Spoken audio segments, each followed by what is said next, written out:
안녕하세요. 반갑습니다. 비트코인 뉴스 팡입니다. 2022년 1월 7일 비트코인 뉴스 전해드리도록 하겠습니다. 도움이 되신다면 좋아요, 구독, 댓글 달아주시면 감사하겠습니다. 첫 번째 소식입니다. 뉴욕 시장이 비트코인 저가 매수를 주장했다라는 소식인데요. 에릭 애덤스 뉴욕 시장은 CNBC 방송에 출연해서 비트코인 딥바이를 강하게 주장을 했다라는 내용의 기사입니다. 진행 중인 암호화폐 시장 조정에 대해서 이 CNBC 이 스쿼크박스 진행자인 앤드류 로스 소킨에게 애덤스는 이 경기 침체에 더 많이 사는 것이 때로는 현명하다라고 말을 했다고 합니다. 그리고 때때로 가장 좋은 매수 타이밍은 가격이 떨어질 때이다라고 하는데요. 이 애덤스는 이 지난주 취임 선서를 하고 뉴욕주의 두 번째 흑인 시장이 되었습니다. 그는 아직 첫 비트코인 월급을 받지 못했다라고 하는데 굉장히 비트코인에 대해서 우호적인 입장을 가지고 있는 것 같아요. 이 비트코인으로 월급을 받는 것까지 하는 거 보면요.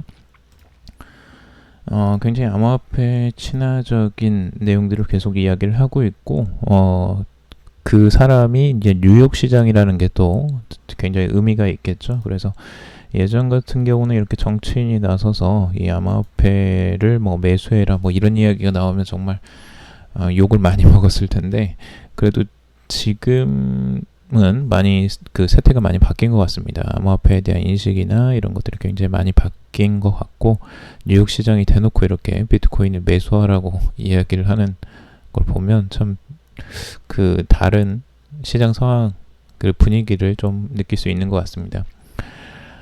그런데 지금 뭐 바이더딥이라는 거 결국에는 뭐 많이 이야기 나오는 거고 이 딥이 어디냐 그러니까 결국에는 그 하락의 끝이 어디냐를 모르기 때문에 계속 이제 바이더딥 하는데 비트코인의 하락세는 계속 지금 42,000달러 선까지 와 있는 선이고요. 그래서 바닥이 어딘지는 누구도 알 수가 없겠죠. 어디까지 내려갈지는 모르겠지만 전반적으로 그 전에 이 저점이었던 부분을 지지를 해줄 거라는 분석들이 많이 있고 실제적으로 어디까지 조정세가 나올지는 모르겠지만 지금 현재 RSI는 굉장히 최저점에 지금 위치해 있다. 일봉상으로 보더라도 그래서 최저점에 지금 30선까지 거의 다다른 완성 상태고 이 지점을 찍었던 때가 지금 이 부분 조정세를 보였던 2021년의 조정세 가장 바닥이었던 부분과 거의 비슷한 수준까지 이제 내려왔습니다. 그리고 이번에 한번 급락을 했던 그 시기와도 비슷한 시기에 와 있죠. 그래서 단기적으로는 꽤 많이 지금 조정세가 나왔다라고 볼 수가 있고요. 그리고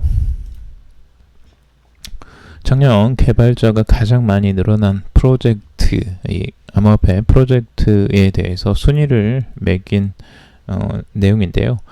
여기에서 1위를 한 게 지금 테라입니다. 이거는 개발자 수가 가장 많은 게 아니고 개발자 수가 가장 많이 증가한 겁니다. 그러니까 2020년 12월과 그리고 2021년 12월 비교를 해서 1년 동안 가장 개발자가 많이 늘어난 프로젝트는 암호화폐 플랫폼은 이 테라가 지금 313% 성장을 했고요. 굉장히 많이 늘어났죠. 1년 동안. 그만큼 작년에 관심도 굉장히 많았고 이 플랫폼에 들어오는 개발자들도 많았다라고 볼 수가 있겠죠. 그 다음이 솔라나도 굉장히 관심을 많이 받았고 가격 면에서 굉장히 큰 상승이 있었죠. 그래서 307% 상승을 하는 모습이었습니다. 그 다음에 니어 프로토콜, 팬텀, 아발란체, 폴리곤, 쿠사마, 뭐 인터넷 컴퓨터, 문리버, 알고랜드 등이 이렇게 순위권으로 들어와 있는 모습입니다.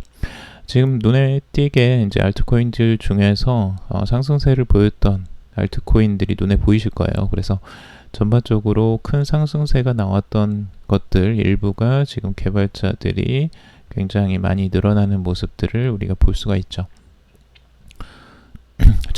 절대적인 이제 개발자 숫자들, 그러니까 풀타임으로 하는 개발자 숫자들을 보면 지금 솔라나가 가장 많죠. 솔라나가 가장 많고 그 다음에 이제 니어 프로토콜. 의외로 이제 많이 알려져 있지는 않지만 다른 그 알트코인들에 비해서 근데 개발자 수는 굉장히 높은 부분을 알 수가 있고요. 그리고 쿠사마도 꽤 높은 비율을 차지하고 있습니다. 그래서 전반적으로 이런 이제 그 개발자 숫자들을 볼 수가 있고 뭐 개발자 숫자가 많다고 해서 무조건 상승한다라고는 볼 수는 없습니다. 하지만 개발자 숫자가 그만큼 늘어난다는 건 이 플랫폼에 관심이 많이 늘어나고 있고 그만큼 여기에 열정적으로 뛰어드는 사람들이 많다는 건 긍정적이라고 볼 수가 있겠죠.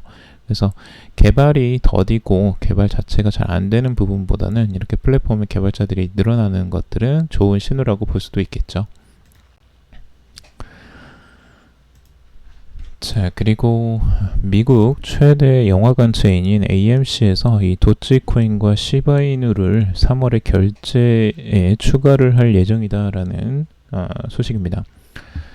미 최대 영화관 체인 AMC의 CEO인 애덤 아론은 올 3월에 가장 인기 있는 민코인인 도지코인과 이 시바이누에 대한 지원을 추가할 가능성이 가장 유력할 것이다 라고 트위터를 통해서 지금 발표를 했는데요. 약속된 1분기 구현을 위해서 여전히 순조롭게 진행 중이며 이 정확한 시기는 3월에 있을 가능성이 가장 높다라고도 언급을 했습니다. 그러니까 우리나라로 치면 이제 그 영화관 자체, 체인 자체가 가장 큰 그 AMC가 지금 이제 미국에서 이제 가장 큰 영화관 체인인데 여기에 이제 지금 시바이누와 그리고 민코인인 도치코인이 같이 사용될 것이다 라는 거 굉장히 재미난 현상들인데요. 이런 메이저 업체들에서 이제 민코인도 실제 결제에 많이 도입을 하고 있다라는 부분들 정말 많이 변하고 있다라는 걸 우리가 알 수가 있고 다른 코인들도 당연히 이제 받겠죠. 다른 메인 코인들도 당연히 받겠지만 이런 민코인도 이제 사용이 되고 있다라는 거 재미난 현상이라고 할 수 있고 가격적인 면에서는 근데 뭐 상승을 하지는 못하고 있고요. 계속 다른 코인들과 마찬가지로 하락 추세에 있습니다. 자, 그리고 삼성 관련 소식도 있는데요. 지금 삼성 아메리카가 이더리움 기반 가상현실 플랫폼인 디센트럴랜드와 손잡고 이 메타버스 세계로 진출한다는 소식입니다. 지금 전 세계적으로 가장 큰 전자회사 중에 하나인 삼성이 이 디센트럴랜드와 이제 그 제휴를 맺고 지금 837이라는 이 물리적 상점을 가상 버전으로 오픈을 한다라는 소식입니다. 실제 매장은 뉴욕 맨하튼의 미트패킹 구역의 워싱턴 거리 837번지에 위치해 있는데 이 삼성이 837X라고 불리는 이 가상 매장이 디센트럴랜드에 한시적으로 문을 열 것이다 라고 하고 있습니다. 삼성도 지금 이제 매장을 직접적으로 가상 공간에 이렇게 만드는 거고요.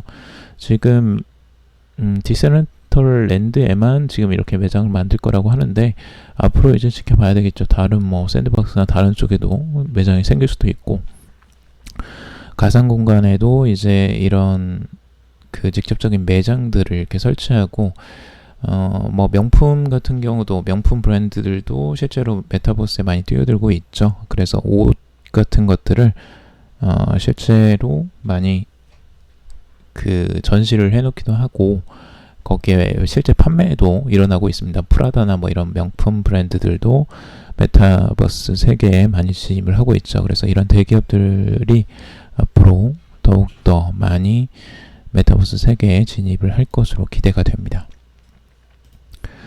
자, 그리고 카카오 엔터에서 인기 웹툰인 이 나 혼자만 레벨업이라는 이 웹툰을 기반으로 해서 NFT를 발행한다는 소식입니다. 카카오 지금 자회사인 그라운드X를 통해서 오는 12일 날 그 나 혼자만 레벨업 NFT를 발행을 한다는 소식인데요. 이 한정판으로 이 디지털 작품 유통 서비스인 이 클립 드롭스를 통해서 12일 오전 9시부터 12시간 동안 판매를 한다고 합니다. 지난달 30일 카카오 웹툰과 이 카카오 페이지에 단독으로 공개된 나온랩 최종화의 마지막 명장면을 메인 작품으로 이 100개가 발행이 되고 개당 암호화폐 500 클레이로 구매를 할 수가 있다고 합니다. 그리고 나온랩 172화의 전투 장면을 담은 서브 작품은 총 200개가 발행되고 개당 100 클레이로 살 수가 있다고 합니다.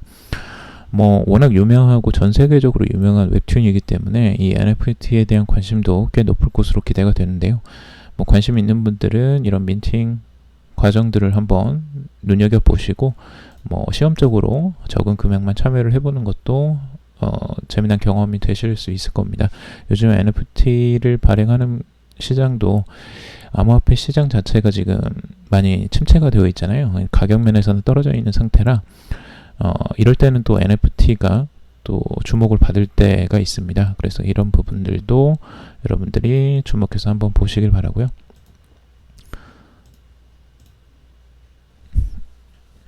자, 그리고 트론 재단이 이 트론 다오로 조직을 개편한다는 소식입니다. 트론 재단이 공식 트위터를 통해서 이 기존 트론 재단을 트론 다오, 이 탈중앙 자유조직이죠. 다오라는 건 이걸로 개편을 한다고 하고요. 트론 다오 측은 지난 2018년 6월 메인넷 출시 후에 트론은 업계 최고 퍼블릭 체인 중 하나로 자리 잡았다라고 스스로 평가하면서 이 트론 재단이 지난해 7월 25일 공식 해산을 결정했고 재단이 운영하는 3개의 노드도 지난해 12월 트론 슈퍼 대표 운영을 종료했다라고 합니다. 그래서 현재 트론 네트워크를 구동하는 27개 노드가 모두 이 네트워크 커뮤니티를 주도하는 슈퍼 노드가 됐고 트론은 향후 세계 최대 규모의 다오를 보유한 생태계로 성장하고 그리고 완전한 탈중앙화 구현을 통해서 거버넌스도 강화될 것이다 라고 선언을 하고 있습니다. 그러니까 트론 같은 경우는 이제 탈중앙화 쪽으로 이제 옮겨가려고 하는 것 같은데 과연 이게 얼마나 효과를 거둘지 한번 지켜봐야 될 것 같고요. 트론이 요즘에 많이 주목을 받지 못했지만 이 변신이 과연 의미가 있을지 저스틴 선에 대한 의지가 굉장히 많이 됐었는데 과연 그걸 벗어날 수 있을지 한번 지켜봐야 될 것 같습니다. 그리고 저스틴 선이 이번에 바이 더 딥을 또 외치고 있죠. 그래서 비트코인이 지금 이제 매수할 타이밍이다 라고 하면서 엘살바도르 대통령까지 초청을 해서 이제 뭐 그런 이야기를 하고 있는데 자신은 뭐 100개의 BTC를 살 것이다 라고 언급을 하고 있습니다. 근데 여기에다가 이제 뭐 재미난 내용들이 달려 있는데 바이 더 딥을 이제 계속 외칠 때마다 계속 이렇게 떨어지는 이런 현상들이 있었다는 거죠. 과거에도 이렇게 이제 계속 떨어졌는데 언제까지 계속 바이 더 딥을 외칠 것이냐에 대한 뭐 이런 풍자를 하는 것 같은데요. 뭐 단기적으로 봤을 때는 계속 이제 하락하는 흐름들이 나올 수 있는데 장기적으로는 분명히 이제 회복하는 흐름들이 언젠가는 나오겠죠. 그래서 그게 언젠가가 이제 문제이긴 하지만 장기적으로는 분명히 좋은 결과가 있을 것이라고 기대를 해봅니다. 투자에 관련된 정보도 참고사항일 뿐이고 조언이 아니니 투자하실 때 여러분들 스스로 꼭 판단하시고 결정하시기 바라겠습니다. 오늘도 방송 들어주셔서 감사하고요. 도움이 되셨다면 좋아요, 구독, 댓글 달아주시면 감사하겠습니다. 그럼 또 방송 들어주셔서 정말 감사합니다.